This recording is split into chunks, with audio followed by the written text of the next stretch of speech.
14 مارچ کو یہ 11 مارچ کو یہ واقعہ ہوتا ہے اور 14 مارچ کو ان کا اجلاس ہوا اور اس میں پریس اسٹیٹمنٹ ایشو ہوئی. جی. پریس اسٹیٹمنٹ بڑے واضح طور پہ کہا گیا کہ بلوچستان پروونس میں یہ ہوا اور ہم اس کو کنڈیم کرتے ہیں. مطلب کہا گیا Jaffar express passenger train travelling from Quetta to Peshawar near the city of Sibi Balochistan province Pakistan. اچھا یہ ہو گیا. اس کے بعد اگر آپ دیکھیے تو 22 اپریل کو پہلگام کا واقعہ ہوتا ہے اور اس میں بھی یونائٹڈ نیشن سیکیورٹی کونسل کا اجلاس ہوتا ہے 25 اپریل کو تو اور اس میں جوائنٹ اسٹیٹمنٹ ایشو ہوتی ہے. اچھا اس اسٹیٹمنٹ میں جو وہ کہتے ہیں اس میں پہلگام کا نہیں ہے. جی. یہ اسٹیٹمنٹ کہتی ہے کہ U N security council condemned in the strongest terms. وہی لینگویج ہے جو پہلے کی ہے. The terrorist attack in Jammu and Kashmir. اچھا اب یہاں پہ پہلگام کیوں نہیں ہے؟ ایک سوال ذہن میں آتا ہے نا لوگوں کہ یہاں پہ تو دیکھیے باقاعدہ لکھا ہوا ہے بلوچستان پروونس پاکستان. یہاں پہ تو پہلگام کا نہیں اس میں لکھا ذکر نہیں ہے, صرف جموں اینڈ کشمیر کی بات. اچھا بھارت چاہتا تھا کہ اس میں پہلگام کا لکھا جائے, لیکن اگر پہلگام لکھا جاتا نا تو پھر ہماری اس وقت ہماری یہ تھا کہ ہم نے انسسٹ کیا کہ پھر اس کے آگے لکھیے Indian occupied Jammu and Kashmir. ٹھیک ہے, تو پھر بھارت کو آبویسلی وہ منظور نہیں تھا. بھارت تو چونکہ اس وقت ممبر نہیں ہے نا, لیکن فرانس وغیرہ جو سپورٹ کرتے ہیں, الجزائر وغیرہ, وہ ممالک موجود تھے جو بھارت کے بہاف پہ بات چیت کر رہے تھے. تو انہوں نے کہا کہ یہ کس طرح ہو سکتا ہے, تو یہ تو ہم نہیں مانتے. ہم نے کہا چلیے جی آپ جو یونائٹڈ نیشنز میں جو لینگویج یوز ہوتی ہے یہی کہہ دیجئے کہ Indian administered Kashmir Jammu and Kashmir Pahalgam کے بعد. تو وہ بھی بھارت کو منظور نہیں تھا. تو پھر ہم نے کہا کہ پھر پہلگام کا لکھنے کی ضرورت ہی نہیں ہے, پھر آپ کہہ دیجئے 22 اپریل جموں اینڈ کشمیر, کیونکہ جب جموں اینڈ کشمیر آپ لکھتے ہیں نا تو اس کا مطلب یہ ہوتا ہے کہ تمام جموں اینڈ کشمیر, نہ بھارت کا نہ پاکستان کا. تو اس وجہ سے ہمارے لیے وہ ایکسیپٹیبل تھا. اب اگر آپ آگے آ جائیے اعلامیے میں جو یہ اب یہاں پہ پہلگام کا ذکر ہے لیکن آگے جموں اور کشمیر کچھ نہیں لکھا ہوا. مطلب صرف پہلگام ہے اور جموں اور کشمیر نہیں ہے. لیکن دوسری جانب جعفر ایکسپریس پلس ٹرین کا بھی ذکر ہے اور خضدار کا بھی ذکر ہے, لیکن بلوچستان کا ذکر نہیں ہے. تو یہ بڑی انٹرسٹنگ جو ہے نا لینگویج. اب مجھے نہیں معلوم کہ ہماری سائڈ نے کس حد تک انسسٹ کیا کہ دیکھیے جموں اینڈ کشمیر جو ہے وہاں تو آپ جموں اور کشمیر کا جو آپ پہلگام کو کنڈیم کر رہے ہیں ٹیررسٹ اٹیک کو, تو وہاں تو چلیے آپ پہلگام کہہ رہے ہیں, جموں اور کشمیر نہیں کہہ رہے. وہاں تو بات سمجھ میں آتی ہے کہ وہ ایک ڈسپیوٹڈ ٹیریٹری ہے, یونائٹڈ نیشن سیکیورٹی کونسل کی قراردادیں ہیں. لیکن یہاں پہ کم از کم میرے اپنے خیال میں ہماری سائڈ کو انسسٹ کرنا چاہیے تھا کہ خضدار کے بعد اس طرح یونائٹڈ نیشن سیکیورٹی کونسل کی اسٹیٹمنٹ میں تھا بلوچستان پروونس ان پاکستان, یہ یہاں پہ موجود ہونا چاہیے تھا, کیونکہ کوئی تقابل نہیں ہے, مقابلہ نہیں ہے بلوچستان کا اور مقبوضہ جموں اور کشمیر کا. تو یہ تھوڑی سی میں سمجھتا ہوں کہ ہم سے شاید اوور لک ہوا ہے یا ہم نے اس کو صحیح معنی میں کیا نہیں. اب آپ نے یہ سوال پوچھا بھی تھا کیا کہ تقریر کس کی, مودی صاحب کی بہتر تھی یا شہباز شریف؟ دیکھیے میں سمجھتا ہوں کہ تقریر دونوں نے اپنے اپنے حساب سے ٹھیک تقریر کی. انہوں نے اپنے ایشوز بھرپور طریقے سے اٹھائے, کراس بارڈر ٹیررزم, ہمارے ہاں بھی ہم نے بھی اپنے ایشوز, اسٹیٹ ٹیررزم کی ہم نے بات کی.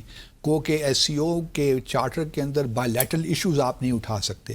مطلب جو ممبر کنٹریز ہیں 10 ان کے اندر اگر کوئی ڈسپیوٹس ہیں بائی لیٹرل تو آپ ان کا نام لے کر مینشن نہیں کر سکتے. اس لیے ہم نے کشمیر کا بھی ذکر نہیں کیا, لیکن ہم نے باتیں کر دیں کشمیر کے متعلق بھی.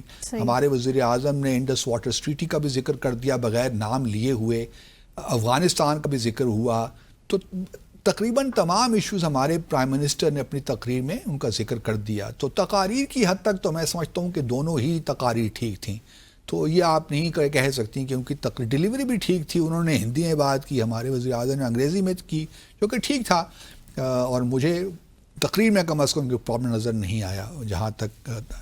اب آتے ہیں تھوڑا سا آپٹکس کی وجہ سے. ایک تو دیکھیے مودی صاحب تو کر کے چلے گئے نا تقریر, لیکن ہمارے پرائم منسٹر پھر رک گئے.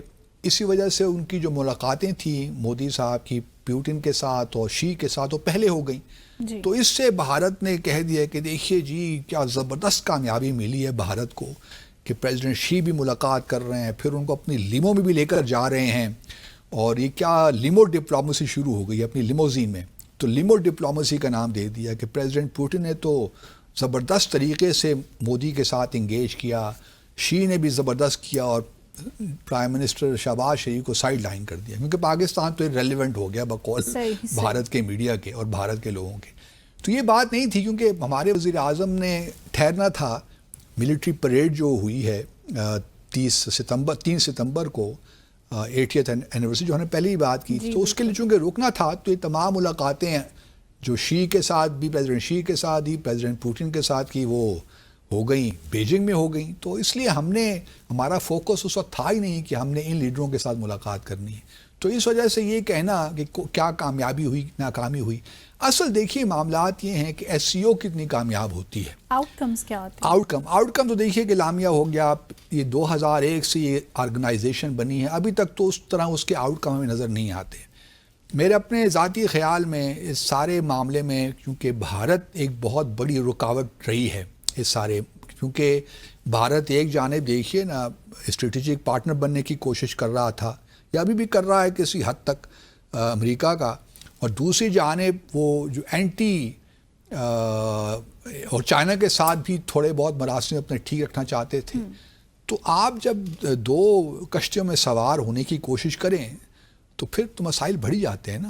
اور پھر یہ بھی بات اپنی جگہ درست ہے کہ کوئی بھی ریجنل آرگنائزیشن اس وقت تک کامیاب نہیں ہو سکتی یا ڈیلیور نہیں کر سکتی جب تک کہ اس کے ممبر اسٹیٹس کے اندر ایک ہارمنی نہ ہو.